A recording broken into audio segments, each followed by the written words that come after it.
Welcome to our new discussion series after Ruby's unfortunate, uh, not end, but semi-end. Promised Neverland. Good God, what a chapter to start off on. We aren't really starting off on. It'd be more resuming.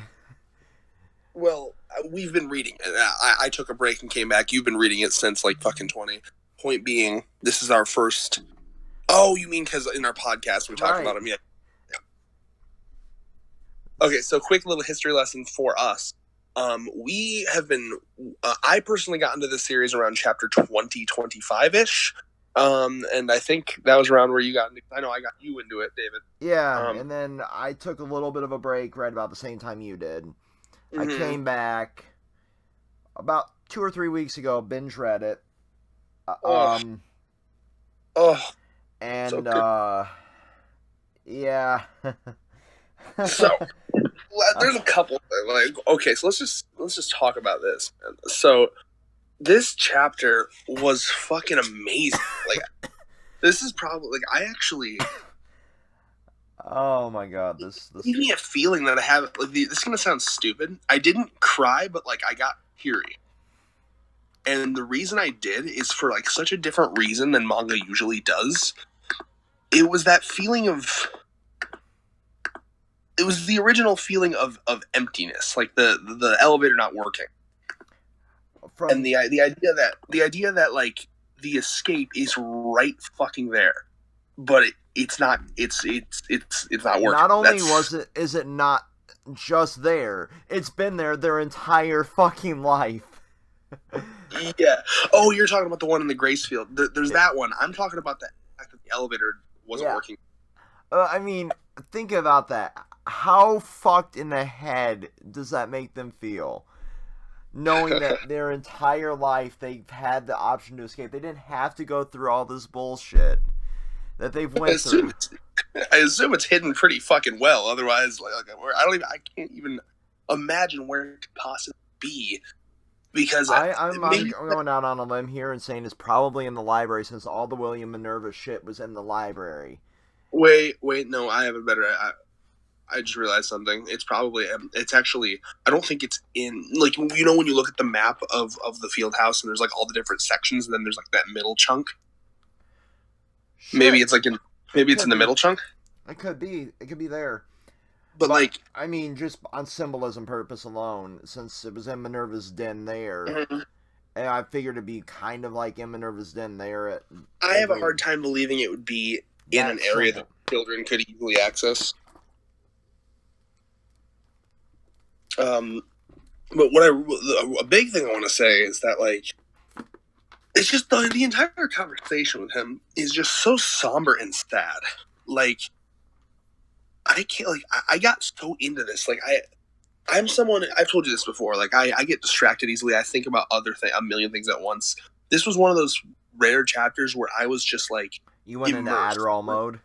The screen, it wasn't the screen. It was one of those things where, the screen and me on a laptop. It was I went into the fucking page. I was there. It was so fucking immersive that I was just hooked on Minerva's words.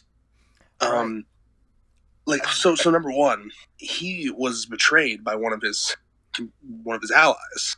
At least that's what he's saying. And I just find it fast. So that's why this is now a place run by the demons.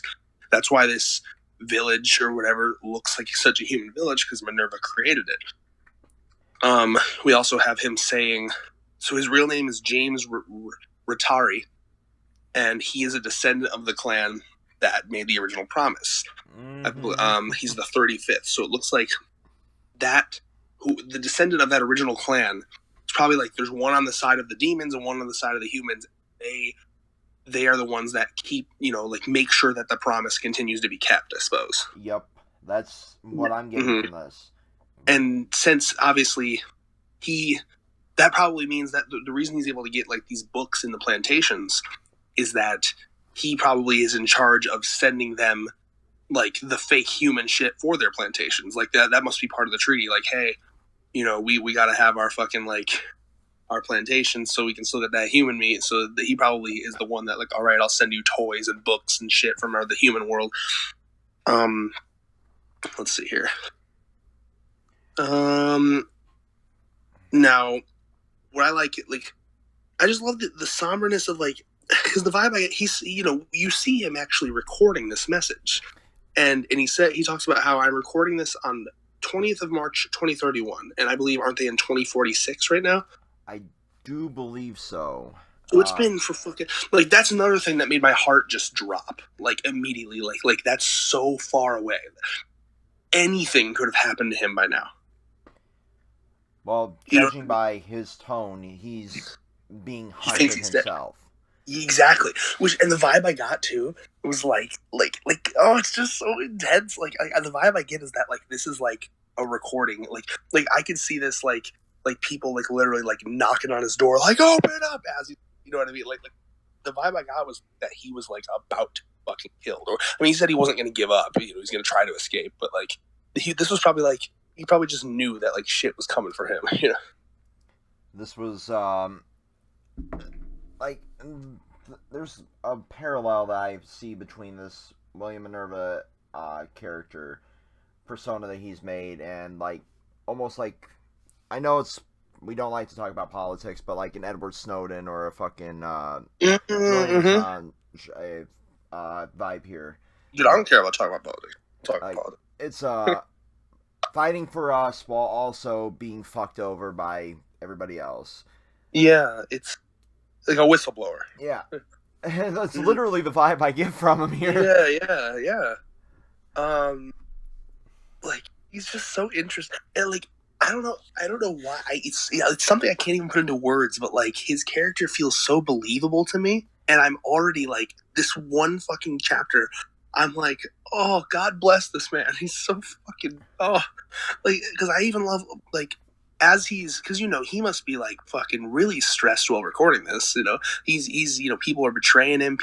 Shit's falling apart at the seams over there probably, and like but he still makes the time to say, don't give up on life. I'm not the only person on your side. Now I think the line I really loved as well. Well, and he was also trying to motivate them to destroy that promise, but at the same time, that would be, go back to the world of like kill or be killed. And I like how he kind of takes like a neutral stance where he's like, let me see if I can find it here, where he says like, I wouldn't stop you or help you to break the promise. I'm just offering you a safe passage to the human world. Like it sounds like he doesn't want to. He's not on what's the word I'm looking for here? He's not proactive enough to want to break that promise. Right, which makes sense because it totally makes sense. I mean, because it's like what's worse, right? Like you have either they stay spread out with like a couple sacrifices or total war again. Yeah, with judging by the last like 10-15 chapters, war with a very much more advanced and strong and fucking ferocious being. It seems like it. It was implied that the humans were able to at least semi-fend for themselves. Yeah. I think that it's weird because like they have that eye weakness. So maybe that's probably like the one thing that humanity was able to exploit once they realized that. I would assume that's their. I'm assuming it might vary by species as well. Like, we haven't really seen anything but like the dog demon kind of shit, and then the one from the Goldie Pond Reserve, game reserve, if you want. Will here. Hey, Goldie Pond works too. Goldie Pond. It's fun calling it Goldie Pond because it makes it sound like it's going to be like a really fun summer camp that you'd go to at like middle school. It's like, oh, just kidding. Yeah, just kidding. It's literally a freaking nature preserve where we hunt wild animals here. Those wild animals are you. Yeah. But, I mean... So... I'm really curious to see if we'll, in the future, get, like, more of a weakness, breakdown of, like, the subspecies of the demons since we've seen... Oh, I'm sure we will. Yeah. But it seems like the majority of them, like... It seems to be, to me, it seems to be implied that like all of the demons can regenerate unless you hit them in like their one weak spot. Yeah, and if that one weak spot is a shared eye weakness or if it's something different by subspecies, we'll find out.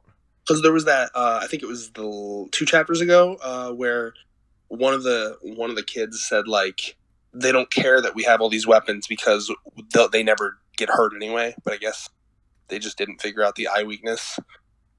Yeah, it's quite odd that as long as these kids have been being hunted, they haven't, tried, That's yeah. I mean, I'm gonna.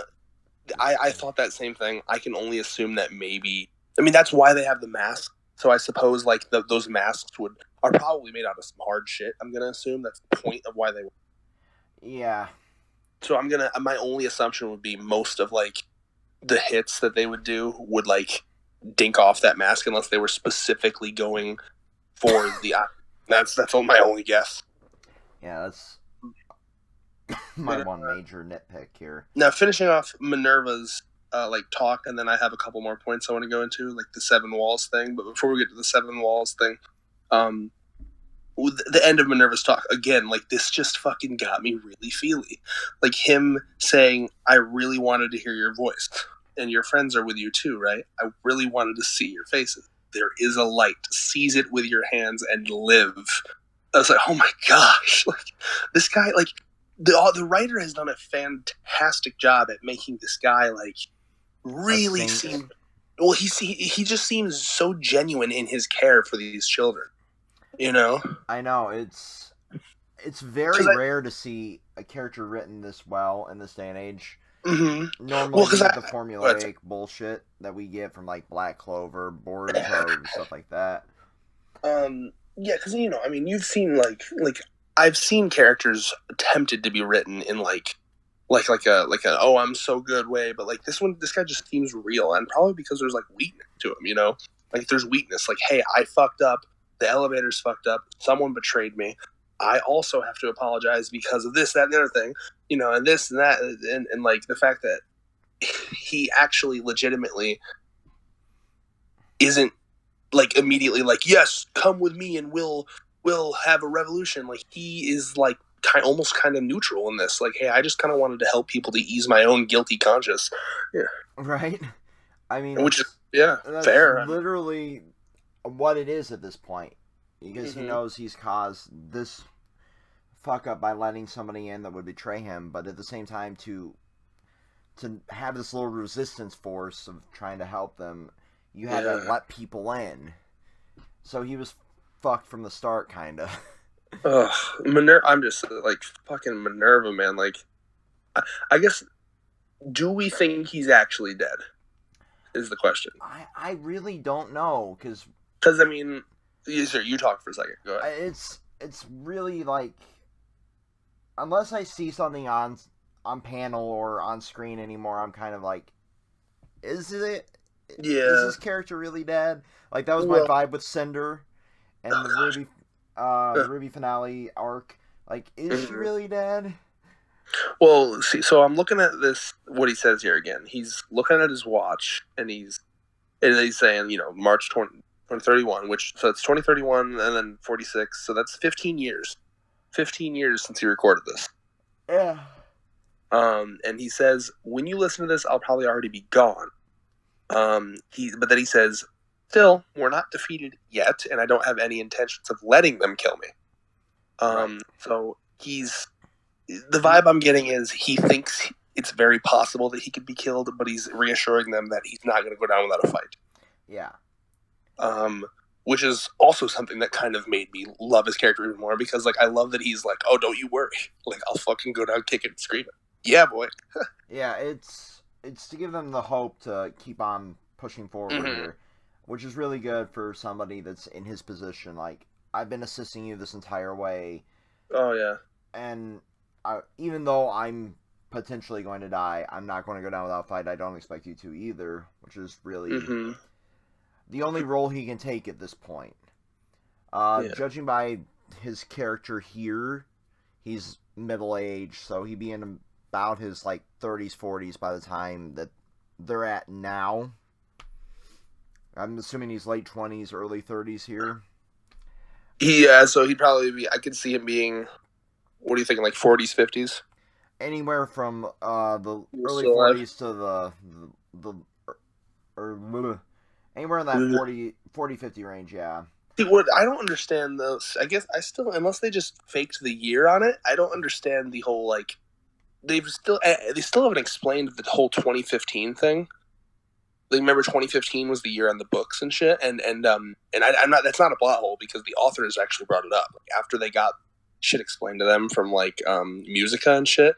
Like there was that scene where like Emma and Ray are walking away, and they're like, "But there's still that." Oh, they even say like that opens up more questions. What about the 2015 shit on the books? Like, Yeah. So I mean, that's still a thing that like the authors dangling over our heads. But like, I'm curious. Like, even though the shit happened thousands of years ago, like the 2015 shit confuses me. Like, unless that's like just the last time that the demons upgraded the fucking books in their plantations, like if it's like that could be. I mean, look at how fucked our educational system is here. I was just gonna make that comparison. I was gonna say it's like my fucking high school. When I was in high school, I was using a textbook from the fucking 80s. Hey, man.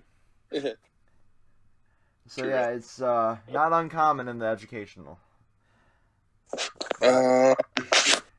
Okay, another thing I want to discuss is he brings up two options at first. He says, you can escape in secret and just kind of like bail the human world, or you can fucking create all-out war against the demons.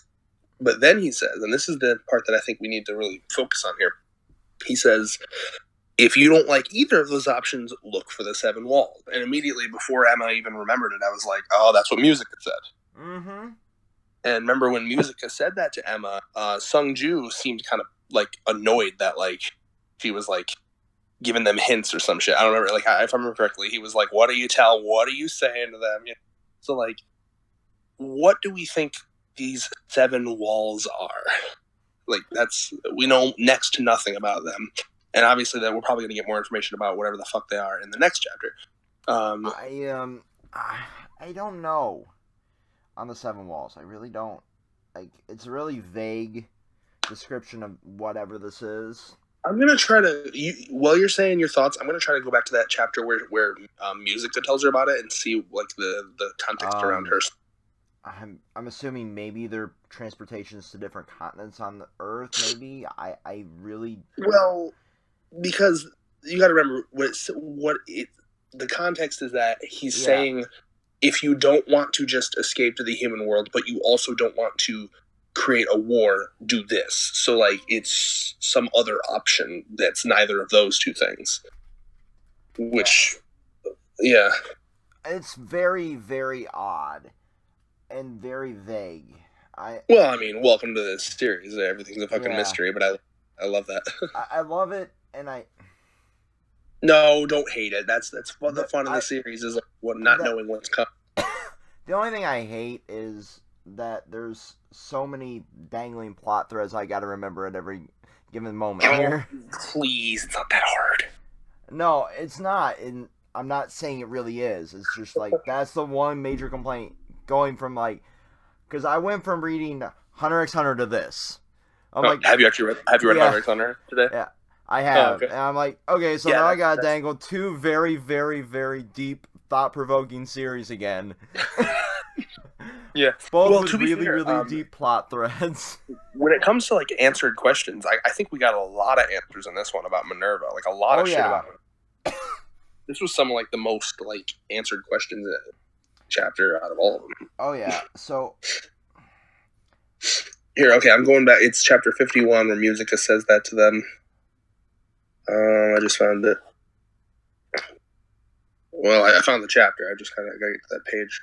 No, what I'm doing is going back to the because my app decided to force close there because it updated. Okay, here we go.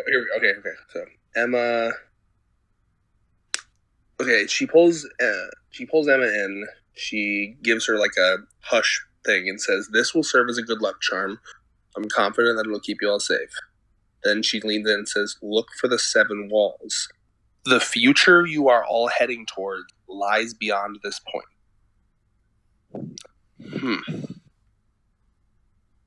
Interesting. So both of them mentioned your future. I almost think Musica might be one of Minerva's allies. Ooh, I can see that. Music has been like the chillest demon. And it would make sense to have allies on the yeah. enemy side as well. Although, wait a Sung minute. Ju. No, well, Sung Ju. Remember in the little flashback, there was like, It seemed like she wasn't immediately down with like helping them either. I don't know. Interesting. Maybe she was afraid that Sung Ju would bring them harm. Yeah. Interesting. Okay. Let's see anything else. Another thing I wanted to bring up too. Did you notice in the color in like the big color spread, which by the way, just makes me want this to get an anime so much more. Like, holy shit! Can you imagine this world with all the colors and ugh. I'd actually be more interested in how they treat like the Gracefield house in the beginning arc than how they would deal with all the vibrant color. Because we've had so many fucking color pages at this point. What do you mean how they treat? What do you mean by that? Would they treat it as if they would be an institution, like almost like a prison? Would they treat it more like the vibrant, happy-go-lucky, almost Catholic school vibe? I assume. I mean, did you see the chunk of the color page that was from the Gracefield house? Yeah, it's. But I mean, inside is what I'm talking about. Inside, would it be more like? Well, I think it was. I mean, like before they knew that they were like imprisoned, it was just like it just felt like a normal ass orphanage. That's kind of the point. But that not all of this actually translates well to anime form either, depending on what studio they get. Well, yeah, I mean, for the love of fucking God, please, if this is an anime, you have to give it to one of the good studios. What do you think would be a good studio? Like, because just go ahead and suck Madhouse's dick, man. No, but like, I don't want to say Madhouse because I always say Madhouse, but I do think their style would work for it. I do too here. That's why I said it. Because honestly, I'm thinking about the two I always think about are Bones and Madhouse, but Bones' style, I don't think would translate well to this. I would say as almost like A1, but I don't want it to end up in a SAO style filler gap of bullshit. Please no. Or be poorly paced. How has there not been fucking anime? Like, did you see the shit at the bottom of the fucking of that color page? Right, it says, after winning first place in the This Manga is Amazing Guide 2018 and the Manga Shippuden Grand Prize, now even that prize from the great K Koba, no less. Check out this magazine for explosive news. Do you think they're going to announce an anime soon? Do it! Just do it! Oh, I need it. But anyway, the reason I came to the color page, did you notice the one from the Gracefield house that's Phil in the front, right? You see that's Phil, Yep. Did you notice that they have a different mama? Holy fucking shit. That is not Isabel. I see that now. And that makes sense because Isabel failed badly. Is Isabel on the dinner table? Yeah, exactly. So the question is, did they fucking kill Isabel? Because the last time we saw Isabel, I remember it was she was getting like lectured, somberly holding the children, kind of. No, there was one time after that, where she was getting lectured by the grandmother. Remember? Oh yeah, that too. I forgot about that. Let me see if I can find that on the Promised Forest. I think this is it. And Grandmama wasn't very happy. I found it. It's chapter 38. 38 is the last time we saw. She says, they're nowhere to be found. We speculate that they've already escaped plantation ground. 6 low quality, 3 average quality, 2 good quality, and 2 high quality, and 2 premium quality. 15 total. What an extraordinary loss. What an unforgivable mistake on your part. But because the reason I'm interested is that Isabella, Isabella or just Isabella? I forgot. Isabel, I believe. Yeah, I just remember she was like the best of the best. Like she was like known as like remember when Corone talked to her? Like she's like famous in the mamaing business. The mamaing business. Whatever the fuck. Because remember like and even when we saw in the killing games too. That like the Gracefield house is known as like the top quality fucking meat wise, you know. Yeah. So, So, well, the reason I mention this is that Isabel has never made mistakes before. She's like the best, right? And you can see the grandmother. She says, "Just why? This isn't like you at all." And she says, "This isn't right. This is you we're talking about." It's like she's shocked that Isabel fucked up like this. And then Isabel literally admits it. This is entirely my fault. And that's the last time we see her. Now, so in this chapter, we see that they have a new mama. And it makes me wonder what happened to Isabel. Probably, I could see maybe the Corone treatment, because with Corone, they just fucking killed her. The only reason I hesitate on that is because Isabel is like, Isabel has a better history, right? So like, Corone was just some random fucker that they kind of got out of like the like mamas in waiting. Yeah. Because I don't know, did you see the in the first volume of Promised Neverland? There is remember how I told you in the actual volumes, like the released volumes, there's like these side panels, and they're called like extra panels, right? Yeah. There's one with Corone. Here, I'm actually going to take a picture of it, and maybe you can live edit it up. And that didn't work out so well last time. What happened?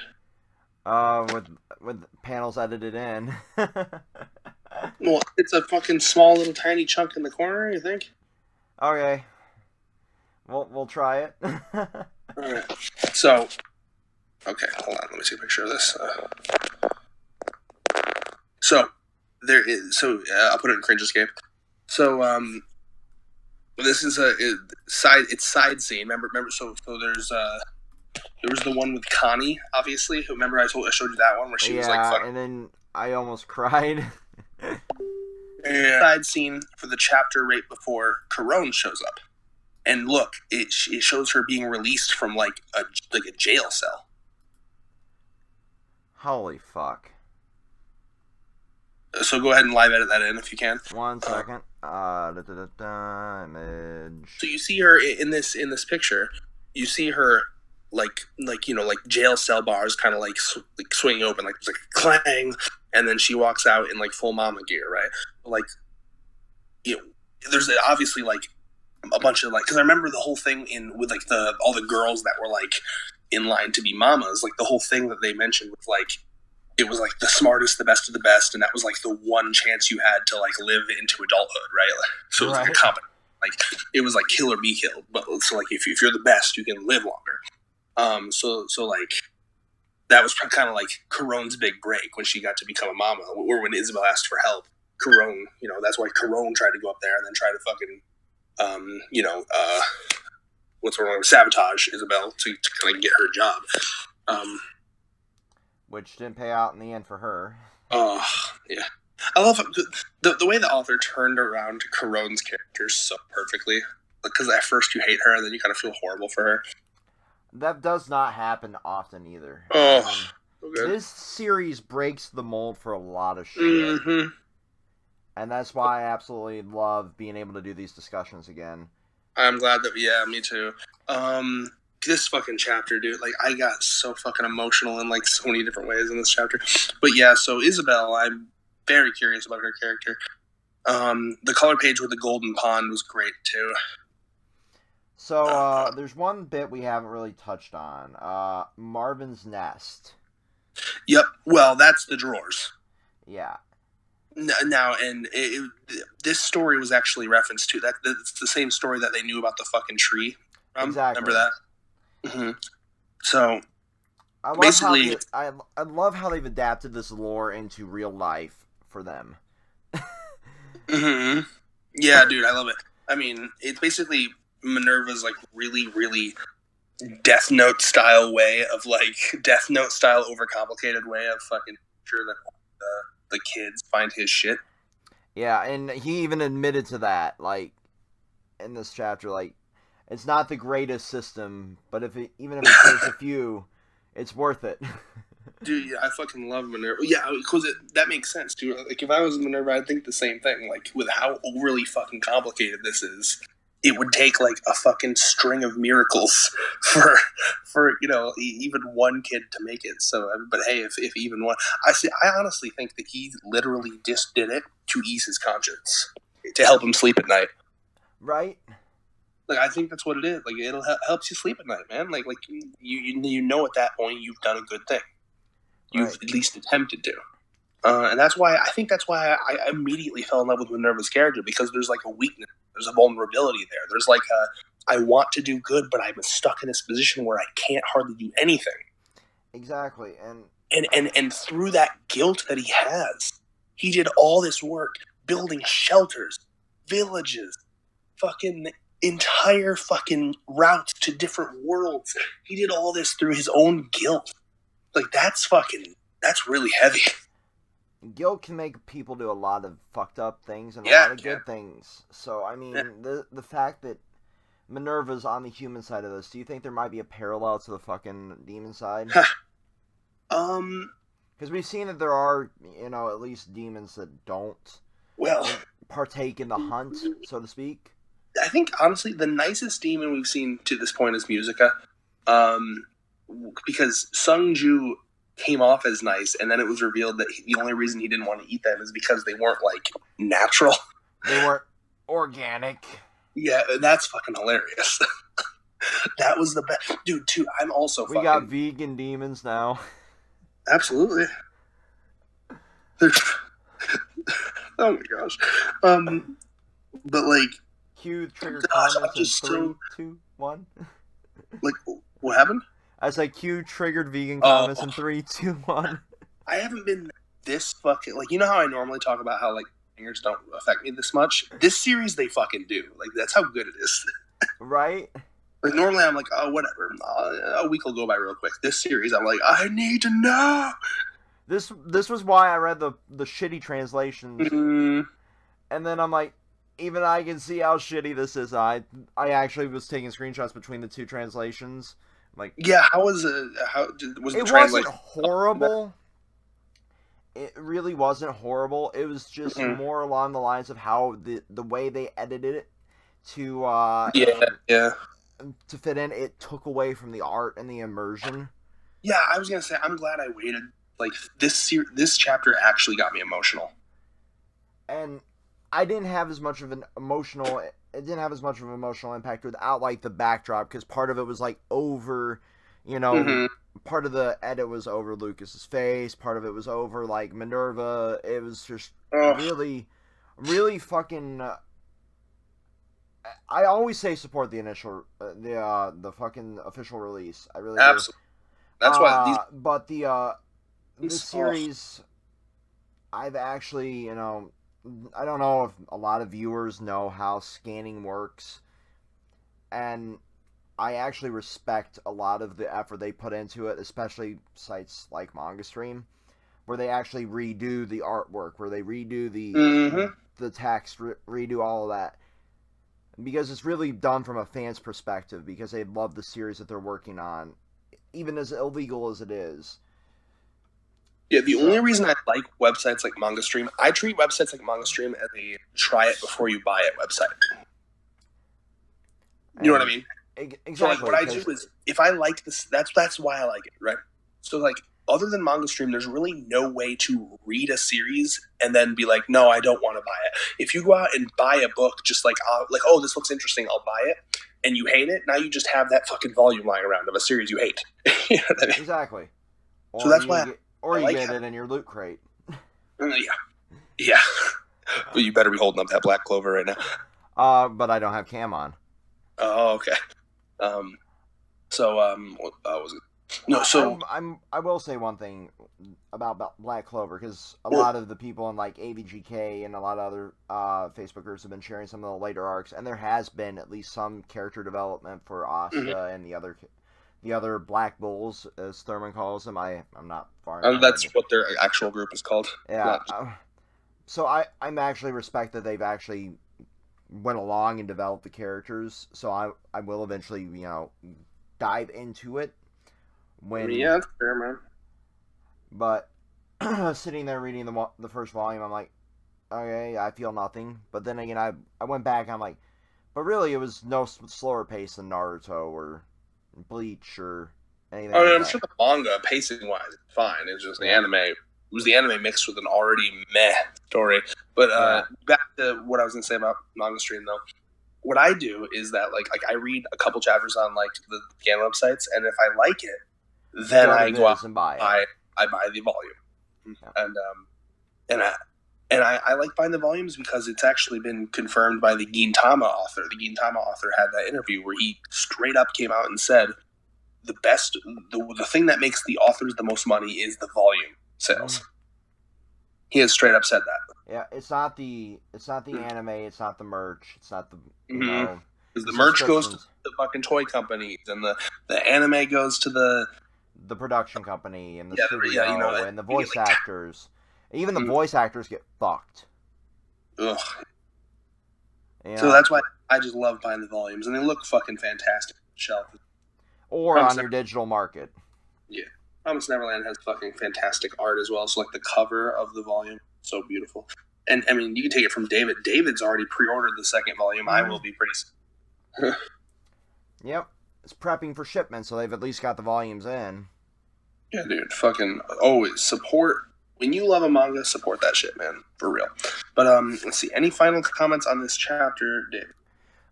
What are your thoughts for what will be revealed when they dig into the drawers?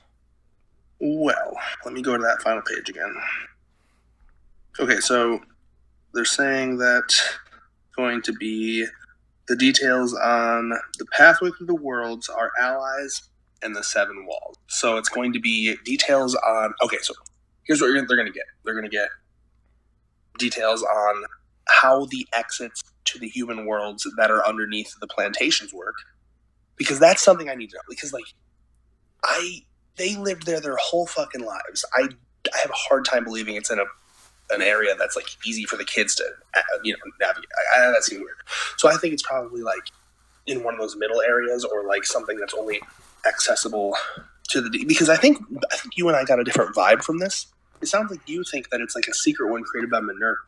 The vibe I got was that the only one created by Minerva was the elevator. I think the other ones are like official ones made by the demons. Yeah, it could be that. Which is why I think it's going to be a lot harder. So I assume that there was ones underneath plantation, not because Minerva. Because let's be honest, if Minerva literally created the ones in the plantations, then he would have just told them to escape in those ones. Think about it. Yeah. I think escaping through these ones is probably going to be a lot harder, which is why that wasn't the first option. I was more assuming it was made by whoever smuggled the supplies in. Or made by the demons to allow them to smuggle the supplies in. Yeah, you know, that makes the most sense, because they need human shit for, that's, remember when Ray was asking for, like, toys and shit? All to make, like, the fucking, the disabling device and all that shit, yeah. But that they had to get that from somewhere, so, I mean, that makes sense of the fucking way through there. So I don't think it's something that only the demons can access, otherwise it would be a major plot hole of, like, how the hell do these supplies get in there if, there's just... I imagine it's a smuggling tunnel. That seems like the most accurate. So that's the first thing. They say our allies, which that's referring to when Minerva says, I'm not the only one on your side. Maybe Minerva, if we're going off of the assumption that Minerva's dead, maybe Minerva will point them to other people that they can go to for assistance. Which I'd be interested in, like, I'm just trying to think, like, Minerva, if they're going to go off the assumption, whether or not he's actually dead, who's the fuck knows, but if they're going to go off the assumption he's dead, I'm trying to think who the fuck else, because, I mean, it's implied that there's not a lot of, there should be no humans in this world other than the fucking escapees, like.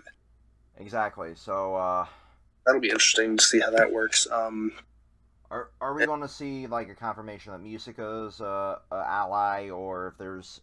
that's cool. Yeah. Because if we're going on the assumption that the only humans here are escapees, it would have to be a demon ally. Yeah, that would make sense. I could see at least a couple demons. I mean, because, like, the demons seem to, it's not like they're just driven by their fucking lust for human flesh. Like, they have fucking rationale and logical thinking. Exactly. So it's going to be interesting to see what direction they take with this. Of course, the 7, and who the fuck even knows what that could be? Yeah, that's a tough one. As long as it's not MacGuffins. First Ruby, now the Promised Neverland. There's 7 of them, and I'm getting Dragon Ball vibes. I will fucking bust out laughing if they're fucking MacGuffins, dude. No, please. This is not a laughing matter. That would be sad. That'd be heartbreaking if a series this good just fucking. Hey, MacGuffins can be good if they're done right. I've been saying this the entire time with Ruby. I've been saying this the entire time with fucking, like Beast Wars, which you're watching with Rebecca. And, like, all of that can be done well. Whatever. It's based on the fucking execution of it. And I think if any fucking author can pull it off and pull it off right, it would be this one. That's fair. I'm going to hope that it's not that, because Musica, the way that she worded it, it sounded like it was more of a gateway. Yeah. Judging on how they want to do that, maybe like an Edo Gate or something like that. Who knows? Yeah. Maybe like a fucking a Bleach style gate. I think I would. Yeah, like dear God. And the best part about this too is that, like, you get so caught up in like all this shit happening, you kind of forget. Oh yeah, they're still in the fucking like death zoo. Death zoo. Like they're still in that. Like they're still in Safari Zone, Dark Web Edition. Oh gosh, why do I feel like that exists? The dark web. It probably does, and I probably shouldn't. I probably shouldn't sound like I'm laughing there, but I'm laughing at my own joke there. Oh, that's actually kind of crazy to think about, that they are still in, like, because remember the plan is like they want to fucking just destroy it. Exactly, and like, so I'm like, how are they gonna do that? Like, because obviously, there's enough weapons there to start a war. Oh fuck, dude, we are in a fucking hype ass moment to jump on these weekly discussions. Like, I just want to see Emma go full Deadpool mode. Like, are you wearing the brown pants today? This guy got the right idea. He's wearing the brown pants. Like, dear God, dude. Emma's face when she was holding the gun is like, I want to see her shoot something. Well, she's got that fucking, like, it's almost every chapter out nowadays where you see a fucking, like, glimpse of psychotic Emma. I need to see that snap one day, man. But, like, there was that... When it snaps, I demand you do a comparison between Gon's breakdown into the psychotic break and Emma's breakdown to that psychotic break. I will, and I may ask for your guys' assistance in script writing. Like, I'll do most of it, but, like, obviously, like, I'll be curious on all your inputs. Exactly. Oh, God. What? Did that sound No. weird? I'm looking at this cover page for Berserk right now. And it's taunting me. Berserk later. Okay, one last thing I want to bring up, too, is that there was a chunk of I'm trying to remember what was the demon that was like, oh, I need to make Emma angry. Was it Lewis? Was that his name? Which was a strange human name. Well, let me go back and find it. I believe you are correct on that. I'm remembering. My memory is not very good right now because it's 2:30 in the morning. That's fine, man. I'm just going to find it. Chapter 67. Well, anyway, what he did was, let me actually just get to that fucking page. Where the fuck is it? Not like this. Not like this. So have you actually started watching anything this season of anime? Oh, what the fuck would I watch?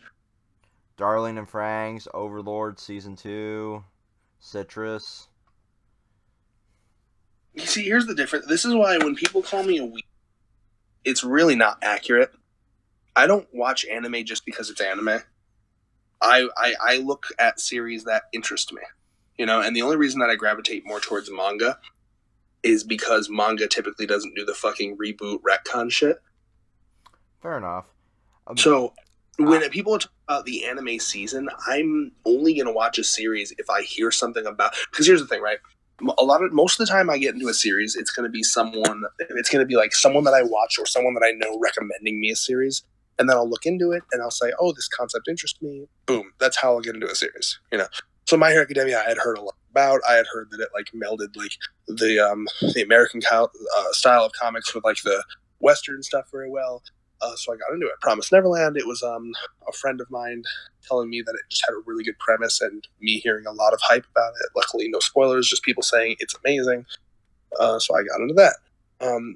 So it's usually just recommendations and then kind of like looking at the premise of it. So I mean, like, if you ever want to get into something, just fucking give me a recommendation and give me like the premise, and I'll decide if I want to look into it. But either way, what this demon says, I think his name is Lewis. I can't fucking find it, but there was that scene where Emma, like, he's talking about how she has the eyes of someone who's like ready at any time to kill. You know? Yeah, and that right there, that look is just what I want to see on Emma at all fucking times right now. Well, no, it does. Because that is the mode she will need to be in to survive this park. Mm-hmm. And that's what she interests me, right? Because that's one of those really good moments where the author really differentiates her from like a normal shonen character, you know? Exactly. Because like most shonen characters would not fucking like push the whole like, oh, they're fucking murderous. and the more and more I read this series, the more and more I do see similarities with her and Gon. Yeah, that's why I've been drawing that comparison the entire time. Did you remember that? Did I ever send you that fan art that I found where it was Emma and Gon? Nope. Oh, there was a fan art of Emma and Gon, and it was the first one I had ever seen. It was a crossover of fucking Hunter x Hunter Promised Neverland. I was like, oh, that's awesome. And the person who posted it said, I wanted to draw them together because they just remind me so much of each other. And I was like, and at the time I was only like up to like the beginning of the forest shit, so I was like, kind of, but now I get it. Right? And like, that's like I love drawing the parallel of like Gon or Gon threatening to kill Komugi. Like if you speak out of line again, I'll fucking kill that little girl. And then just like smash cut to fucking Emma being like, if you don't do this, I'll blow up this entire fucking shelter. Exactly. I'll blow it up. Like, fucking Emma is best girl in this series because I love the psychotic aspect of her, and the fact that she can go from that to being this happy, cheerful person with her friends, and then right back to that psychotic mode. Yeah, I like the idea that, I think it was Sung Ju that brought this up. I like the idea that like that aspect of her personality was kind of like brought on by all of the stress immediately bombarding her. Right. Because it makes sense, you know, like, oh, you're living your life and all of a sudden you're thrust into this is your life now. And people, you know, deal with that shit in different ways. Right. And I get that, because that's kind of what happened to me when I went back to college. Like, I fucking had a breakdown, and you remember this probably better than anybody else. Like, I couldn't take the stress of being in 4 classes full-time, getting up early, and then have to focus my schedule. So that any kind of stress like that can affect anybody on whatever aspect it is for their mind. Like, what stress does to one person is not necessarily what it's going to do to the other. It can lead you to like a psychotic breakdown. It can lead you to a manic episode. It can lead you to just collapsing and going in the fetal position, crying, or it can lead you to completely shutting down altogether. Oh yeah. By the way, what's your thoughts on? I still think it's Lewis. I don't remember. That's actually. You know, let me just Google that to make sure I'm not saying his name wrong. Lewis Promised Neverland. Yeah, it is. Okay, Lewis. Yep. Okay. Alrighty. So thoughts on Lewis being like, because I almost guarantee that he's going to be like a recurring fucking villain throughout the series. Like, he's not going to be fucking over with after this arc. I guarantee it. Oh, he's definitely not going away anytime soon. Because I have the idea. I have this awesome idea where Emma.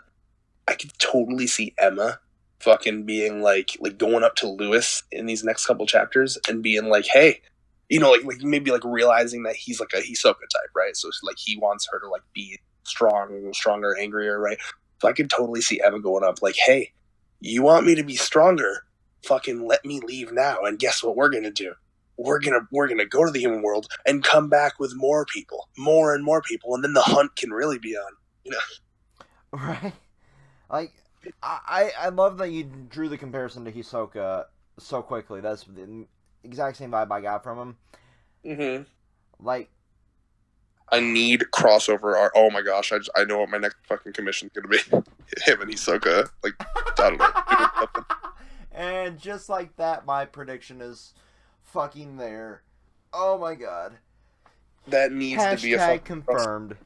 that crossover art needs to be a thing. They're too similar. Right? Like, I love the whole.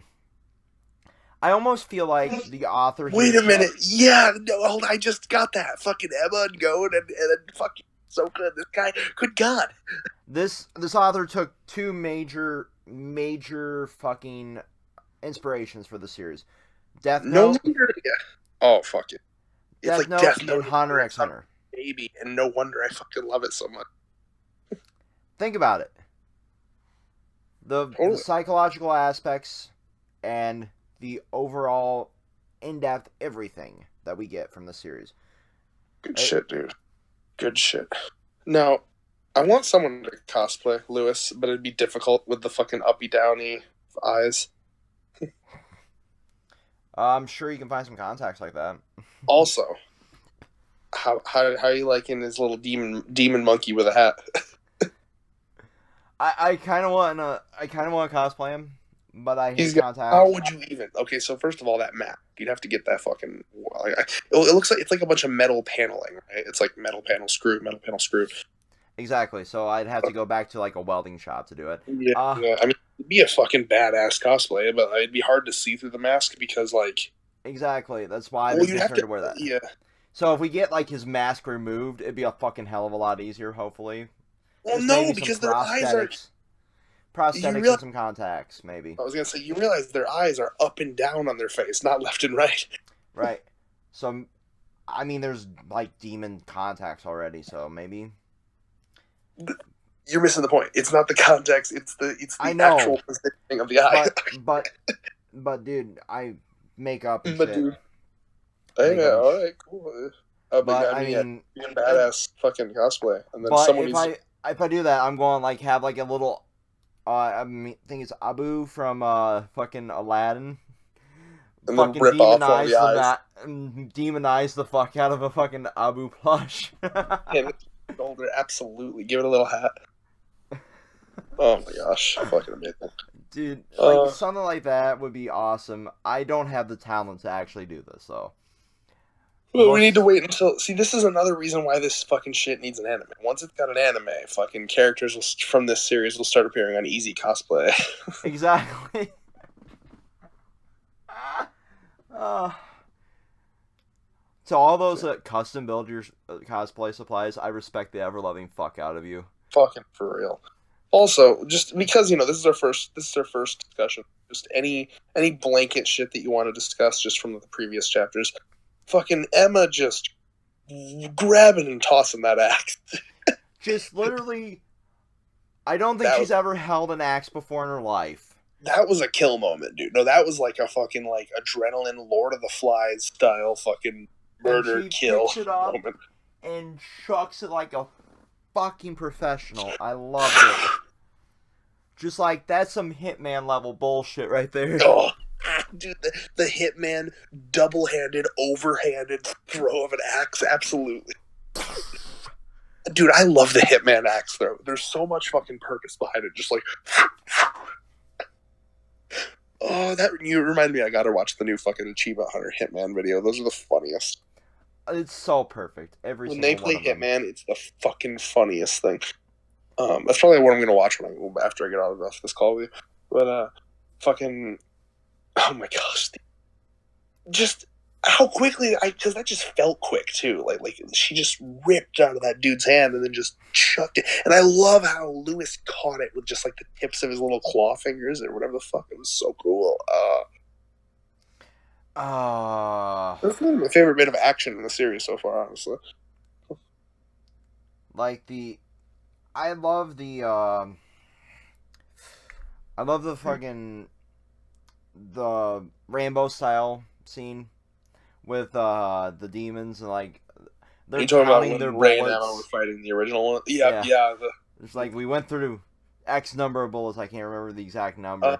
They had like 30 something left, so they went through more than half their bullets in that first fight. Yeah. Yeah, it's like we got to be more precise with our shots, and Mm-hmm. now it's like, and then immediately after the fucking fight with that one, it's just like goddamn swamp of demons.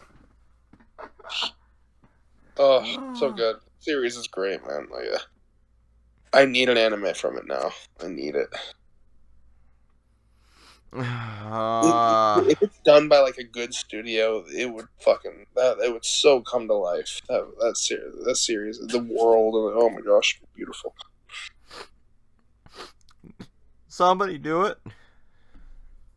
But yeah, any final thoughts on this before we cap off this video? Like, okay, so we know that you said any blanket statements here. We know that it's more than likely going to be revealed that Norman didn't die. What do you think his role is going to be if and when he comes back? I still think this is weird and dark, I know, but I mean, like, it's got to be addressed at some point. I still think that just like they take, you know how they would take aside like extra talented like girls to become mamas and shit. I think that they have dudes to like. I think they have like dudes to like. What? Same for the male counterpart here. I think. Now I don't know how they would write this in a fucking shonen manga, but I think that they might have dudes to like, you know, just jizz into tubes or something, and then like oh, you have fucking superior genes. You gotta, you know, you're really smart. You got like, you know, good brain because that's what they want for the, you know, and it's just like, I mean, that's what you do with dog breeding. If you want a certain fucking trait, you get that trait, boom, right? So it's like, right. Oh, Norman, he had perfect test scores and shit, and he seemed like the smartest out of the three of them. So I mean, like, as fucked up as it is, I could see that being one of the. I could see that being like a, hey, if you want to live, you could just kind of like jizz into a tube for the rest of your life. Have fun. I don't know, and we don't know, because I mean, like, the only reason I say jizz into a tube is because like we saw one panel in the manga where, and I think it was when it was showing Isabel having Ray. Exactly. And it showed the little like needle into the egg thing, so it was like the artificial insemination. Exactly. So like, I don't think they have like, you know, because like I assume that in the more fucked up farms, like the one that we saw the bit of a panel of, in those ones they probably just have fucking brain dead humans fucking, you know, like just, but like with these like higher class ones, I imagine they're like artificially inseminating. So I want this gene and this gene split together to be the superior breed of humans, so I can have my filet mignon of fucking human flesh. Yeah, so that's why I feel like I could see that being a thing, because Norman, they opened up like a different door, and Norman had like a different expression, so like I almost see it as that's one option. The other one is that somehow, you know, I just thought of this. We were just told in this chapter that one of the fucking exits to the human world was in Gracefield, and he went through a different door and had a weird reaction. Do you think maybe somehow something happened where they fucking led him to the human world and he's doing something there currently? That might be one version. I have two other scenarios for Norman. One is he's either offered to a chance to live if he fucks over the escapees. Take it down that dark betrayal turn. Over? Like, track them because he's the best at best of the tag, best of the, like everything. And that the whole escape arc, he was like the one that they knew could lead them. He's like, if Emma and Ray did the fusion dance. Exactly. So I can see that as like they hire him as like a tracker in exchange for him to be able to live. Like fuck over your friends or when you die. Norman doesn't give me the vibe, because remember Norman, when we saw him walking over there, exactly. Like remember they gave him like many opportunities. They tried to have Norman escape. Remember? Yeah. Like, and Norman was like, no. But here's the other thing. Also, I'm sorry, I have to bring this up. I still find it weird, and I hope the author goes into this. But like, Norman didn't want to escape because the assumption was, if I escape, then immediately like this farm becomes more guarded, more this, more that. And I assumed if they wanted to be really safe, if that many kids escaped, I assumed that they would just fucking nuke that entire fucking plantation. Right. Like, like just fucking kill them all, start over. Because they haven't done. But like, I assumed they were going to do that, and I understand why. Obviously, I don't know, man. Like, I'm a dark motherfucker. If I was writing this series, I would have Emma come back to realize that when they escaped, they basically signed the death warrant of all the rest. Yeah, I would love that so much.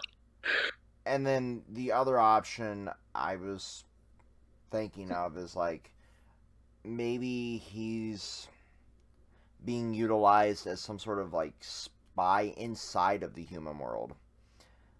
Like keeping tabs on all the communications to see if Emma and them try to contact out, or any of the other children try to contact out to find their location. That would be another option for the little espionage bit. Because nobody knows them better. Yeah.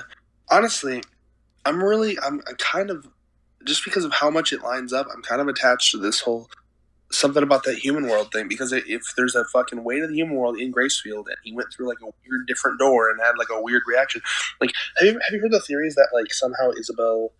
Have you heard the theories that Isabel could potentially have like turned maybe like at the last second? Because like I could maybe, if it was explained well enough, see something like her. Because remember, Isabel wanted Emma to be a mama, right? So, I don't know. Oh, God, I don't know. It doesn't make any sense. No, that doesn't work. Because honestly, if that was the case, then why would she be pushing Emma to be a mama so badly, instead of just being like, if she knew where the fucking human world exit was? I don't fucking... No, yeah, that can't be it. I don't know. Oh, the theorizing, the struggle. Right? Like, I realize the whole Norman betraying his friends thing doesn't really seem natural, but knowing how people react in those kind of situations, like a survival instinct will kick in. Like, how much do I value my friendship with these people that really aren't my family, and now I'm realizing they're not my family. So why should I care about them? His fucking survival instinct sure didn't kick in when he had the opportunity to escape and then fucking came back. Yeah, maybe he realized, if they explain it well enough, maybe he realized he couldn't have done it alone.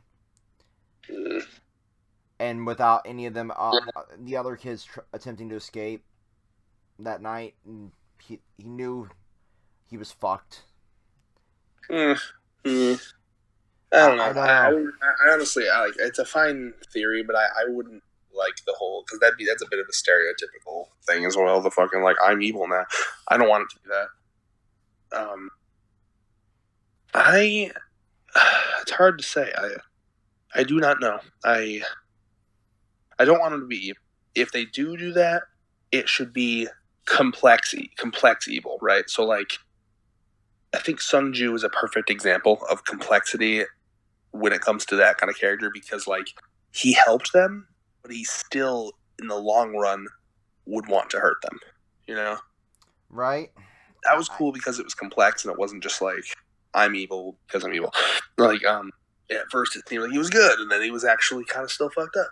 And so, I mean, if you want to do like a Norman's fucked up thing, you could, I'm sure there's a way to write that where he's like, because we also remember he, according to his own words, he loves Emma, like in love with Emma.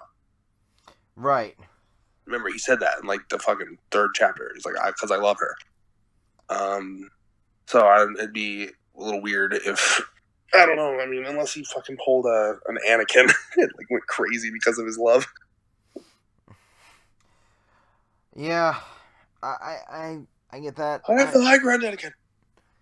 I have the high ground, Anakin. I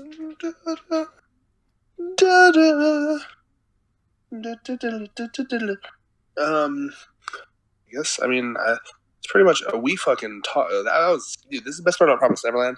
These are fucking perfect discussions. There's so much shit you can talk about. Right. But yeah, I mean, that's my thing. 7 walls.